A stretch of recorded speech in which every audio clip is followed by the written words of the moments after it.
L'amour est le don de la vie. Mitty m'expliquait tout à l'heure quelque chose de magnifique.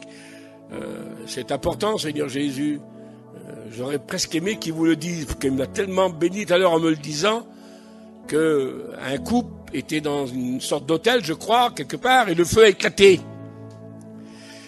Et puis, il a dit à sa femme, dépêchons-nous pour sortir, pour échapper aux flammes. Et il s'est dépêché, le brave monsieur, pour sortir. Il a descendu l'escalier à 4 ans. Et lorsqu'il arrivait à la porte de sortie, il a regardé, sa femme n'était pas derrière lui. Alors, catastrophe. Et l'hôtel était en train de prendre feu. Mais l'amour était plus grande que la peur et que le feu. Et il a remonté en traversant les flammes. Et lorsqu'il est venu dans sa chambre, sa femme était accroupillée, elle ne pouvait plus sortir. Il a plongé dans les flammes, il a pris sa femme dans ses bras. Et trop tard, tout a flambé. Lorsque les pompiers ont éteint, qu'ils ont vu l'homme et la femme en train de se serrer l'un dans l'autre. Il avait donné sa vie par amour pour sa femme. Ça, c'est l'amour qui donne sa vie. S'il n'aurait pas aimé, il n'aurait pas fait ça. Pas possible. C'est l'amour qui donne sa vie. Ou alors, il m'explique encore ce petit oiseau. Il en connaît les belles histoires aussi, lui, hein. Ce petit oiseau, le feu avait pris dans un arbre. Et puis, les flammes montaient. Et il y avait un grand nid en haut. Et puis, il y avait tous les petits poussins dedans. Et puis, la mère était en train de tourner en rond autour du nid de ses enfants qu'elle allait brûler. Voyant que certainement, elle a dû comprendre, elle avait son instinct de mère. Qu'est-ce qu'elle a fait? Elle a plongé dans le nid, elle a couvert ses petits poussins, croyant de les protéger. Et bien sûr, elle est morte carbonisée avec ses petits. L'amour qui donne sa vie. Un fermier expliquait cela. Il avait mis le feu dans des grandes herbes. C'est vrai, hein? Tout c'est vrai, c'est des histoires vraies, hein? Il avait mis le feu dans des grandes herbes de sa ferme. Mais il n'avait pas fait attention qu'une de ses poules, car il en avait tellement, avait fait son nid dans les grandes herbes. Et puis, il y avait ses petits poussins qui étaient là. Et puis, comme elle a vu le feu qui entourait ses petits poussins, elle n'a pas eu le temps de les sauver, elle ne savait plus comment faire. Alors, elle aussi, Barizinda, elle s'est mise ses petits poussins qui se sont mis en dessous de ses ailes. Et le feu a passé rapidement dans les grandes herbes. La mer a été brûlée, mais les petits poussins ont été sauvés. C'est curieux, parce que la flamme qui a passé en vitesse là, elle a donné sa vie pour ce qu'elle aimait.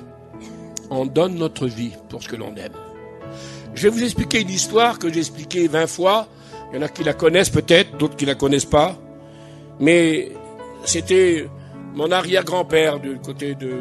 que vous n'avez peut-être pas connu, l'oncle Capaillon, le grand oncle Capaillon, du côté des Brunets, des Renards. Un jour, les vieux étaient partis travailler, chiner le soir.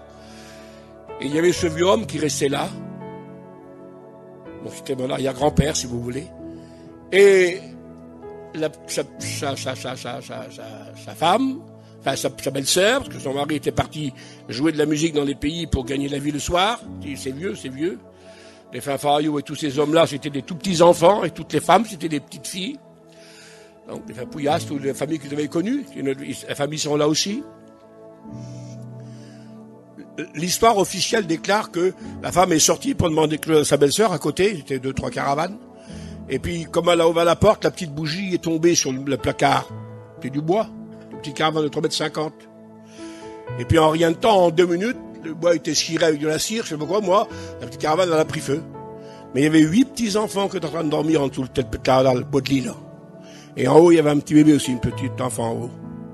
Et comme la mère, elle a rouvert 2 minutes après pour venir dans sa caravane, elle a vu cette petite caravane en feu. Elle a hurlé, ses petits enfants, les tous brûlés. Et donc le vieux, son beau-frère qui restait là, mon arrière-grand-père, il a vu les enfants de son frère, Alors il ne sait plus comment faire, il n'y a plus de solution. Le feu des Fapouillas avait commencé à brûler d'après des témoignages. Alors qu'est-ce qu'il a fait? Il a visé Barizinda derrière le bois de lit, puis il a foutu un coup de tête dans la caravane. Officiel, hein, c'est vrai hein, ce que je vous dis. Hein. Et puis il est tombé sur un petit menton, c'était des caravanes en volige, en bois. Et heureusement qu'il n'y avait pas de tôle. Et là, il s'est fracassé, il s'est coupé en deux, il était en sang, le petit vieux. Mais par amour pour ses petits-neveux et nièces, et par amour pour son frère, malgré qu'il était en sang, il a reculé, il a commis encore un coup de tête dans la caravane. Il a déchiqueté la caravane, il a eu une force surhumaine, le petit vieux là. Et puis il a pris juste le bois de lit, la paillasse là. Et puis il a tiré ses petits-neveux, il a sauvé ses 8 petits-neveux et nièces. Vous ne rendez pas compte, vous, quelle affaire, vous? Et les Fapouillas a commencé à brûler. Le petit bébé qui était en haut là-bas, il n'avait pas pu être sauvé lui. Alors bien sûr, il était tout brûlé, le petit vieux là. Et puis tous les petits enfants étaient sauvés. Et son frère est revenu quelques heures plus tard du travail. Ils sont pris dans les bras, les 2 vieux hommes là. Et le vieux a dit à son frère, mon frère, j'ai fait tout ce que j'ai pu pour sauver ta petite famille. Tous tes petits-enfants sont là. Ça ne devait pas être beau, ça, mon parent d'Evel. Et j'ai pensé, moi, pendant que j'écoutais cette histoire de la part des vieux qui me l'expliquaient, j'ai pensé, mais qu'est-ce qui a donné de la force à ce vieux homme? Qu'est-ce qui a donné du courage à ce vieux homme? Il était ensemble, Barizinda. Il rentrait dans le feu. L'amour pour ses petits-neveux et nièces, et l'amour pour son frère. Si on n'a pas d'amour, on laisse brûler tout le monde, mes frères. Si on n'a pas d'amour, on sauve personne, Baron d'Evel. La Bible nous dit, c'est marqué dans le livre des Judes, sans le savoir, ce vieux-là a accompli une parole de la Bible. C'est marqué dans Jude 23. Avant l'Apocalypse, il y a le petit livre qui s'appelle Jude. C'est marqué sauver les hommes en les arrachant du feu.